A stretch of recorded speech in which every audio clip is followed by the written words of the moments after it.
that there was tension later on. So it was again, we needed mentality today in a different fashion maybe than the few times before.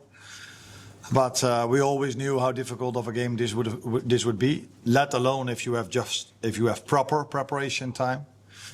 But if you played your third game in less than 7 days against your rivals, and then you know that the second half could be very tough, and that's why I made my lineups throughout the week as I did, for the players to be ready for this one, because this was the most intense from the three. We knew this before.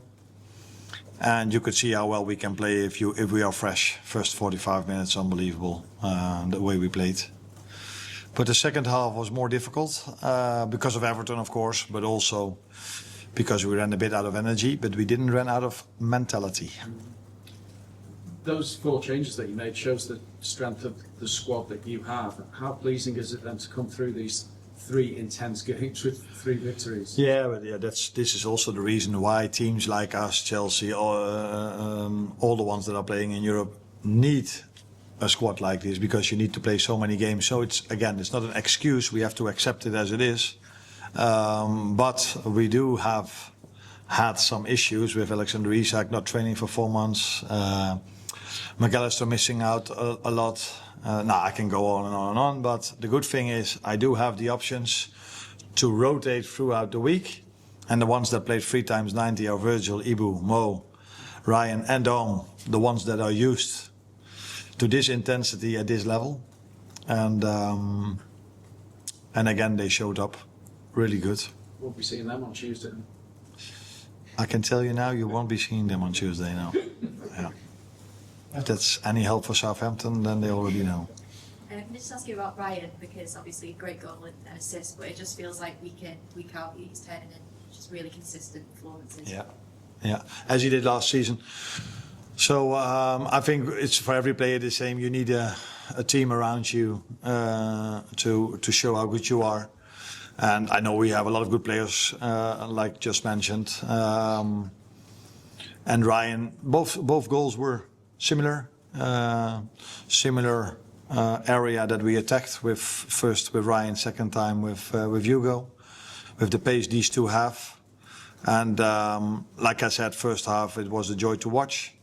Although we got a little bit of a warning just before halftime when maybe they were first shot on target, I'm not sure, but and second half you could see. That's always the difficult thing of conceding the 2-1. If you're already 2-0 up, then you're a bit in doubt maybe. Normally we're not in doubt. Normally we always just keep on attacking. But yeah, I've said enough about our schedule now and that reason. But again, I think we had better chances to score the third than they had to score the second. Which? Arne, with Ryan, I think he said in an interview on TV that you're giving him a bit more freedom to get forward more this season. He actually didn't score a Premier League goal last season. He's got 2 already this.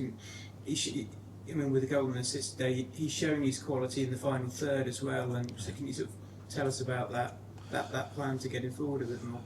I think this is the evolution of a team. You should constantly try to do different things. You try to keep what's really good, but yeah. Other teams try to adjust to us as well, so we need to constantly evolve. Is that the right word? Evolve. And apart from that, we have different players now than we had last season. So sometimes you adjust a little bit also by the quality of the players you have now compared to the ones we had last season. So yes, he has I wouldn't say freedom, but he has the moments that he can help the attack.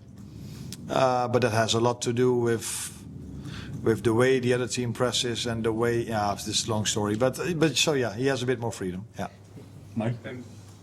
Maybe a silly question with a 100% record, but would you like your team to manage games any better, or is that kind of impossible with the intensity of Premier League football? No, I think we manage the game really well, but we don't manage some moments really well. So this was also the thing I said before the game. There's a lot to like, but we have to understand that a moment can change momentum. And this is what happened against Bournemouth, where we're 2-0 up, was our game, but a silly trick. We conceded 2-1. The set pieces against Newcastle. conceding just before halftime against Atletico Madrid when we played so well also in the first half. So we have to understand that we have to understand that that a moment can change a game. No matter how well you play, no matter what you do, always fight for those moments. And this is where we can improve a little bit, but we managed the game in general really well. I don't think they had any chance after they scored the 2-1. But it always feels a bit difficult if you're only 2-1 up. Can I please ask you one more question about Ryan? He's picked up 2 goals and 2 assists yet, and that's far better than last season. He seems to be so comfortable in these more advanced role in possession. You've never substituted him in all the games. I think that says a lot. Can you just tell me about his development recently and also about his personality, because he seems never to want to be in the spotlight? No, maybe not off the pitch, but on the pitch he does like the spotlight. But the thing is that I was planning to take him off after 60 minutes, but then we conceded a goal.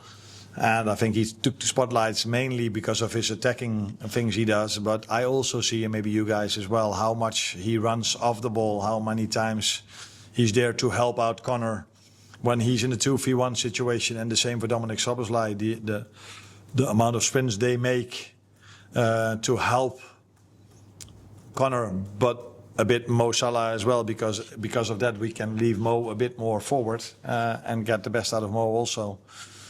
So yeah, he's done very well, and now it's been maybe a bit more in the spotlight because he has these goals and assists. But even if he wouldn't have had that, he would have still played really well. But it's also nice that after 6 games there's something more positive than there is last season. Another goal for Hugo today. There's obviously a lot of talk about Alexander Isak the last few weeks, but how impressed have you been with Hugo so far in his all-round game as well as his goals? Of course, impressed, but to the extent that we knew what we brought in. So, like any other team in this league, every team has 2 number 9s. You can see this at Everton today as well. We have 2 number 9s of excellent quality, like our competitors have as well.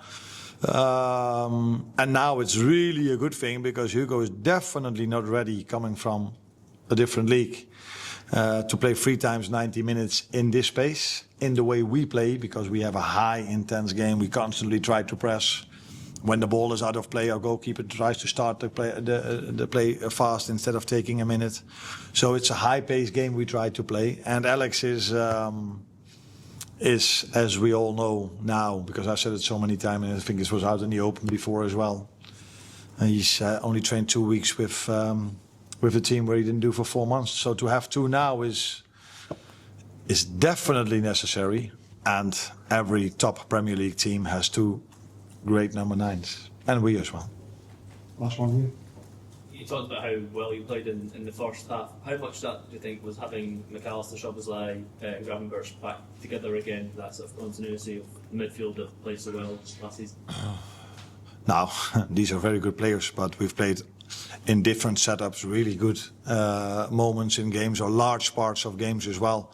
So for me, it had a lot to do with the fact that we took the positions we wanted them to take, because it didn't happen a lot this season yet that the other team did what we expected them to do. Mostly we have to adjust at halftime that the other team comes up with something completely new against us, which is normal because most teams we face, they have 1 week to prepare. If I tell you, the only thing we did between Atletico Madrid and now is playing 6v2. It's the only thing we did in 2 days. That's how we have to prepare. Not excuse, nothing. We have so many great players, as you just said. But this is reality. So I can never come up with something new. That's why the other teams always know what they get when they play us, because you don't have so much playing time. So you don't have to feel sorry for me because I have great players. But it's maybe interesting for some people to know, oh, is that really true? Only 6v2? Yeah. So, but Everton did what we expected, and we took our positions really well. And that's why I think we could play through them a few times. Where normally maybe our second half performance is better because we have to adjust at halftime because what the other team did in the first half was different than expected.